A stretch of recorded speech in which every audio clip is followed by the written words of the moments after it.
habis nyanyi pesta kacau. Kita langsung saja buka firman Tuhan dalam 1 Korintus 10 ayat yang ke-13. 1 Korintus 10 ayat yang ke-13. Melisa tolong bantu ya. 1 Korintus 10 ayat yang ke-13. Coba. Nanti kita baca sama-sama ya. Ya, sudah kelihatan ya. Kita akan baca sama-sama. 3, 2, 1, ya. Pencobaan yang kamu alami ialah pencobaan biasa yang tidak melebihi kekuatan manusia. Sebab Allah setia dan karena itu Ia tidak akan membiarkan kamu dicobai melampaui kekuatanmu.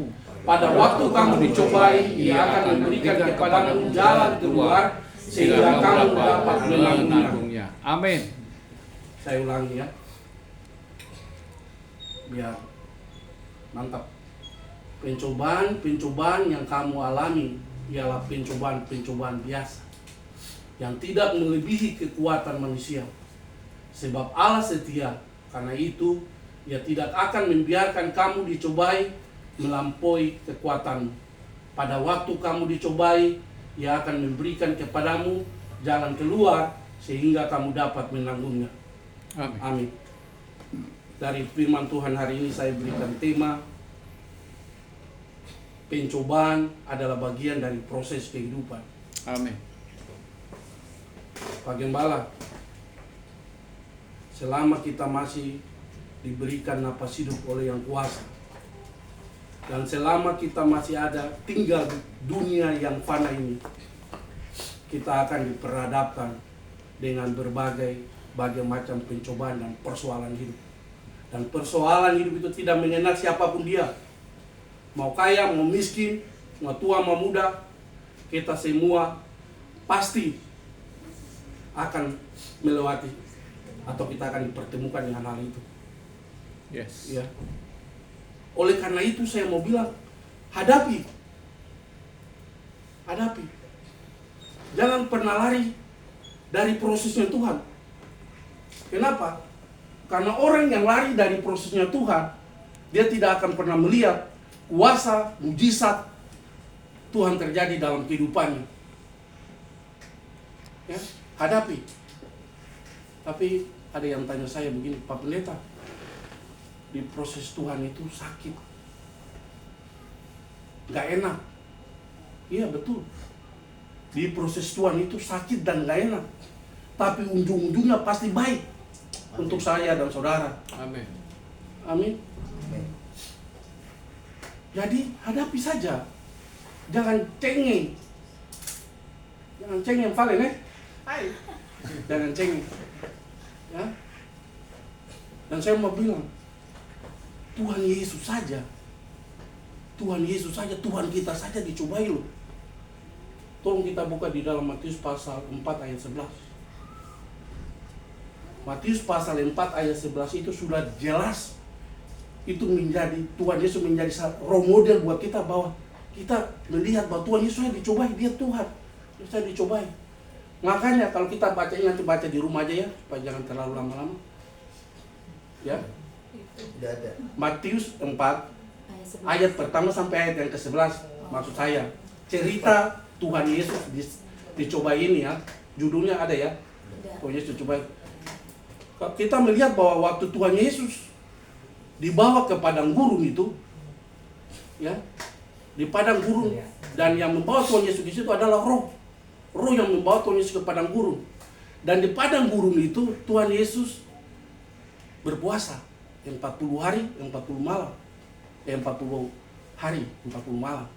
Dan Alkitab mencatat bahwa tiba-tiba Tuhan Yesus merasa lapar.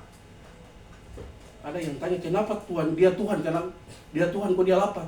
Ya waktu selama dia di dunia Bapak Ibu, dia itu manusia seperti kita. Dia rasa lapar, haus, dia sakit. Ya, dia merasakan semua itu seperti kita. Ya. Dan waktu dia merasa lapar itu, iblis masuk. Pum. Iblis masuk, iblis mengintimidasi dia. masuk dengan pencobaan. Iblis bilang apa? Iblis bilang bahwa jika engkau anak Allah, jadikanlah batu ini jadi roti. Kira-kira Tuhan Yesus bisa menghindar nggak dari pencobaan itu? Bisa saja. Tuhan Yesus bisa marah nggak? Bisa. Kalau Tuhan Yesus mau, Tuhan Yesus tampar satu kali. Orang Ambon bilang, iblis mati tampar. Iblis mati tampar. Kalau orang Batak saya tahu bilang apa. Ya. Kalau Tuhan Yesus mau, dia bisa melakukan itu. Kalau dia mau, dia bisa tampar itu iblis. Tapi Bapak Ibu, dia tidak melakukan itu. Kenapa? Karena dia tahu di padang gurun itulah dia diproses oleh Bapaknya di sorga, dipersiapkan oleh Bapaknya di sorga untuk mantap. Dan ketika dia sudah mantap, dia akan diutus, dikirim. Dia akan turun ke dalam dunia pelayanan. Makanya dia dipersiapkan dulu di situ. Ya, dipersiapkan dulu di situ. Ya. Makanya ketika Tuhan Yesus sudah mantap, Tuhan Allah Bapa di surga langsung kirim dia, kamu turun pelayanan. Ketika di pelayanan dia diperhadapkan oleh orang-orang Farisi, ahli-ahli Taurat, orang-orang Saduki, Yesus tetap tenang itu. Kenapa? Karena dia sudah punya pengalaman di padang gurun itu. Jadi ketika dia diperhadapkan dengan ahli Taurat, orang Farisi, dia tetap tenang. Bahkan sampai dia harus mati di kayu salib pun, dia tetap tenang. Ya, dia tetap tenang. Demikian juga hidup saya dan hidup Bapak Ibu. Kalau hari ini Tuhan lagi bawa saudara masuk dalam padang gurunnya Tuhan, dalam badainya Tuhan, ya, bukan karena Tuhan marah, bukan karena Tuhan gak suka, bukan karena Tuhan benci sama saudara, tapi ini adalah salah satu cara terbaik Tuhan untuk memproses saudara supaya saudara lebih kuat, lebih mantap lagi di mata Tuhan. Saudara tidak lagi bergantung kepada manusia, tapi bergantung kepada Tuhan. Amin. Betul. Amin dong. Amin. Amin. Haleluya. Gantung lagi pada Tuhan. Bapak Ibu, saya punya kesaksian. Saya tahu kita semua yang ada di sini nih, kita masing-masing punya pengalaman dengan Tuhan. Kita punya kesaksian, masing-masing punya pengalaman dengan Tuhan. Tapi hari ini saya mau bersaksi pengalaman saya dengan Tuhan, bagaimana Tuhan memproses saya sampai saya bisa ada sampai hari ini. Ya, Bapak Ibu tahu ini mimbar ini nih, ya, mimbar ini mimbar yang kudus nih. Tidak sembarangan orang bisa berdiri di sini. Gak gampang. Dan untuk saya berdiri di sini mimbar ini nih, saya diproses Tuhan jatuh bangun. Ya, saya diproses Tuhan habis-habisan. Ya, saya diproses Tuhan sampai saya bilang, Tuhan, kok begini amat sih? Saya pikir ikut Tuhan enak, ternyata ikut Tuhan kok sengsara amat. Ya, tapi itulah proses yang harus saya lewati. Jadi hari ini kalau Bapak Ibu lihat saya ada berdiri di mimbar ini, itu prosesnya panjang. Jangan lihat sekarangnya, lihat prosesnya.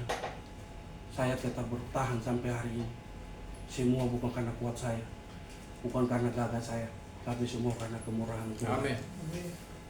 Makanya ketika saya ada persoalan-persoalan yang datang di depan saya udah nggak kaget Pak Pendeta. Kalau ada masalah, ada apa, saya nggak kaget.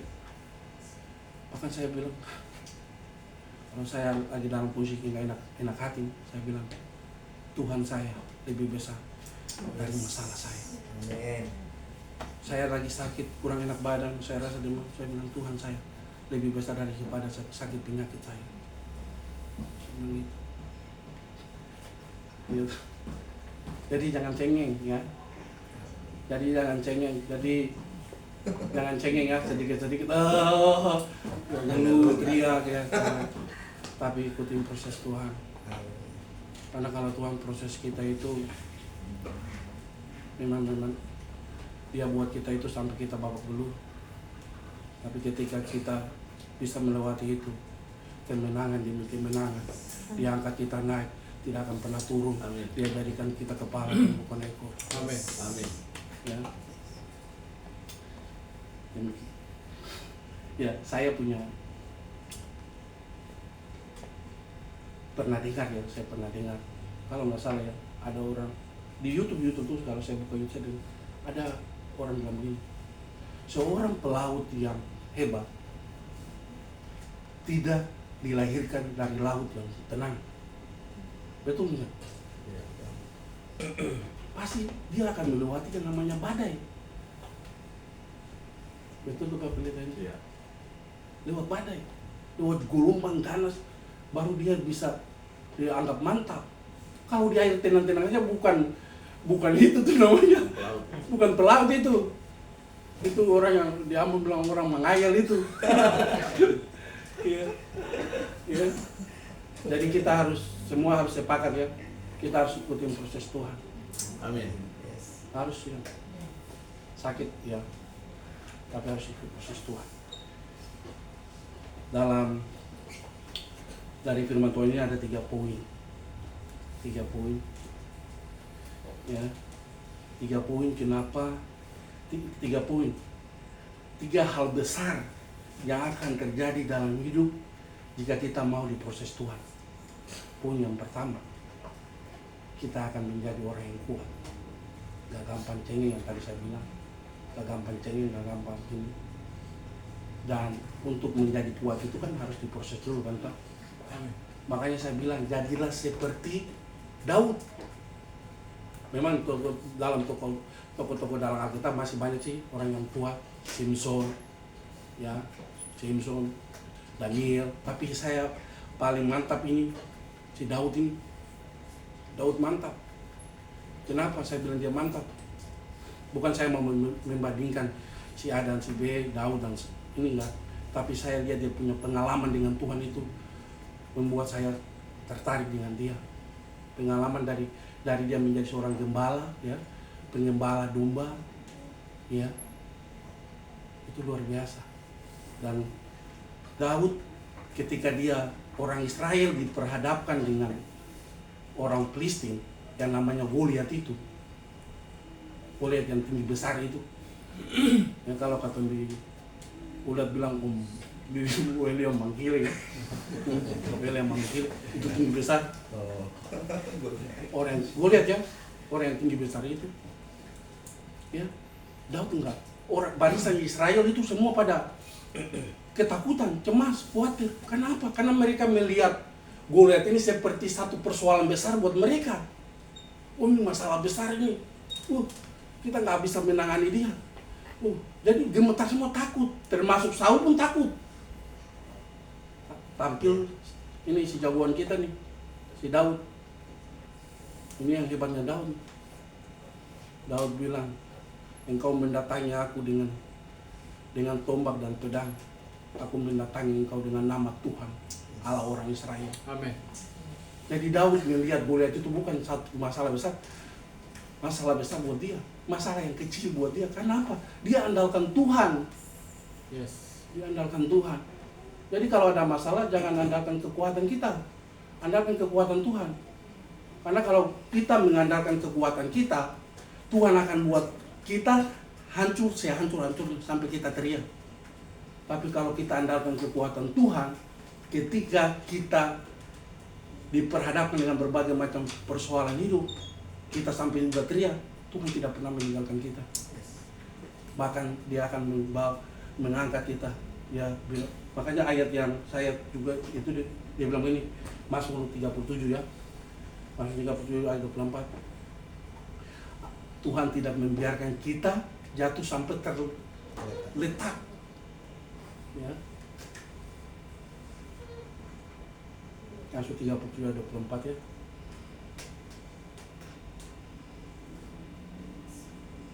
Ayat 24.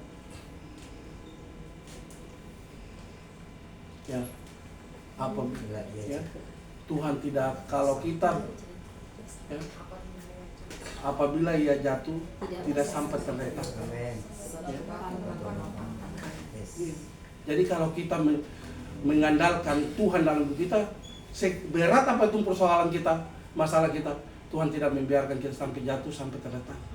Ada satu tangan tersembunyi yang dia tiba-tiba diangkat itu. Amin. Dia bilang, marilah tuh berdiri, saya selalu bersama dengan Tuhan, jangan takut. Ya, itu. Ya, kan? Terus yang kedua, saya cepat aja ya. Yang kedua, yang kedua,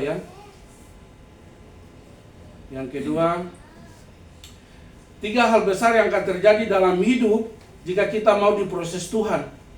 Yang kedua itu saya temukan itu kesabaran. Kesabaran. Setiap masalah yang Tuhan izinkan terjadi buat hidup kita itu melatih kita supaya kita lebih sabar. Ya, lebih sabar. Kadang-kadang masalah kecil saja kita udah kayak kebakaran jenggot. Ya. Makanya saya juga tokoh-tokoh Alkitab saya juga tertarik dengan namanya Yusuf ini. Yusuf. Kesabarannya itu memang luar biasa. Ya. Kalau kita baca di dalam Kejadian pasal 45, bagaimana, nanti baca di rumah saja. Ya. Terlalu banyak saya penayat, ya. Bagaimana Yusuf tuh, ya kan? Yusuf itu sampai dia mau dibunuh sama saudara-saudaranya. Karena nggak jadi dibunuh, dia dijual sama saudara-saudaranya. Akhirnya dia tinggal di Mesir, orang Mesir. Dia tinggal sama Tante Poti. Tante Poti juga bikin Yusuf masuk penjara juga. Ya, Yusuf masuk penjara. Setelah Yusuf sudah di penjara, Yusuf pernah tolong orang, pernah membantulah juru minum. Kalau kita baca juru minum sama juru roti itu, Yusuf pernah bantu dia. Tapi dia lupa semua tuh. Dia lupa bahwa Yusuf pernah tolong dia. Ya betul apa pendeta? Yusuf juru roti apa juru minum itu dia lupa. Padahal dia pernah ditolong Yusuf yang seharusnya dia harus dibunuh, gantung mati, digantung mati. Tapi karena Yusuf menerima mimpinya itu, dia nggak jadi mati tuh. Lalu Yusuf berpesan ke dia, saya lupa ayatnya. Yusuf bilang, bro, kalau kamu keluar nanti, tolong sampaikan kepada raja bahwa saya ini tidak bersalah. Saya tidak bersalah. Jadi biar saya dapat keringanan ya dari raja. Tapi apa yang terjadi? Si bro ini, dia keluar, dia lupa. Karena dia sudah enak tuh. Dia sudah di luar, dia lupa. Dia lupa dengan apa yang pernah Yusuf pesankan dia. Dia lupa. Tapi Yusuf tidak pernah marah. Yusuf jalani terus. Akhirnya apa? Tuhan angkat Yusuf menjadi mangku bumi di Mesir. Kan proses juga tuh. Jadi kalau nona-nona, nyong-nyong, lay-lay dong sukses, ikutin proses Tuhan. Haleluya. Betul tuh artinya? Ikutin proses Tuhan. Betul. Saya cepat supaya jangan lama-lama. Yang ketiga itu ya, 3 hal besar yang akan terjadi dalam hidup jika kita mau diproses Tuhan. Yang terakhir itu saya bilang bersyukur saja. Bersyukur. Iya, bersyukur Nona Putri. Jadi kalau kita marah, bersyukur saja ya.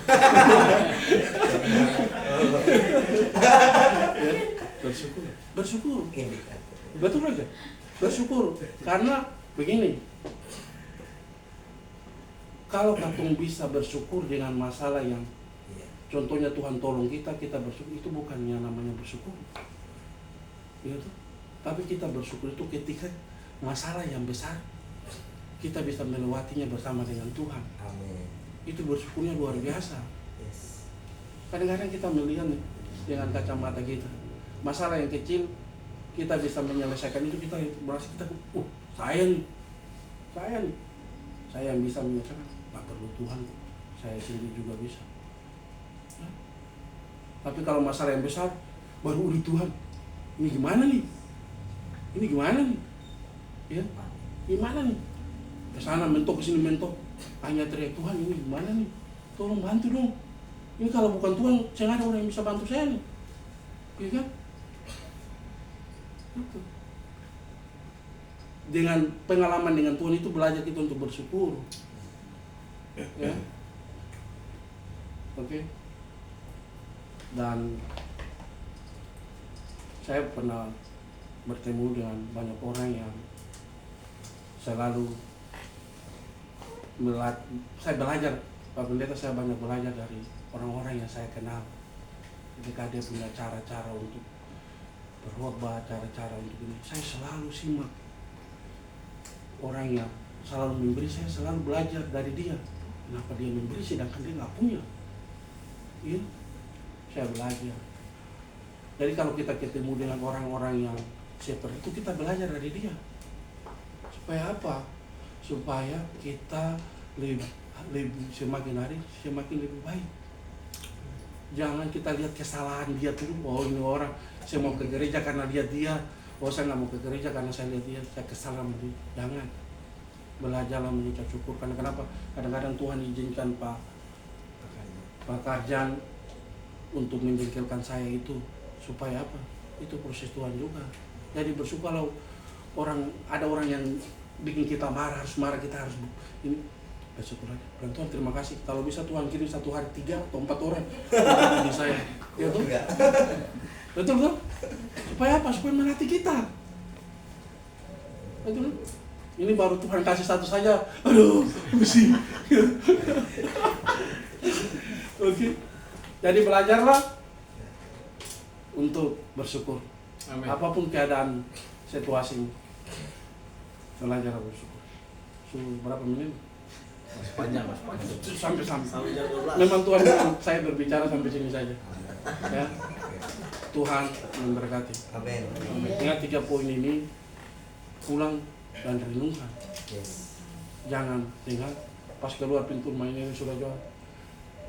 Angin Sukana hilang semua. Oke. Tuhan memberkati. Mari kita tundukkan kepala dan kita berdoa. Bapa dalam surga, dalam nama Yesus, kami selalu mau mengandalkan Kau dalam hidup kami. Terima kasih untuk firman Tuhan pagi hari ini. Hamba sadar bahwa masih banyak kekurangan dalam hamba menyampaikan isi hati firman.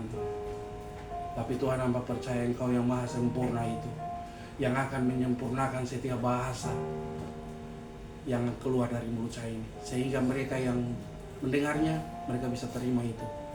Dan firman itu tinggal di dalam hati mereka. Dan firman itu bertumbuh dan menghasilkan buah.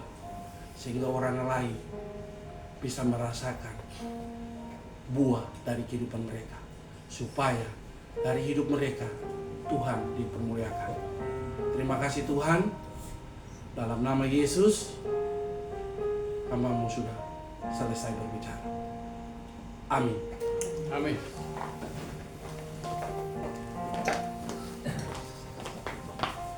Puji nama Tuhan, terima kasih untuk hambanya yang sudah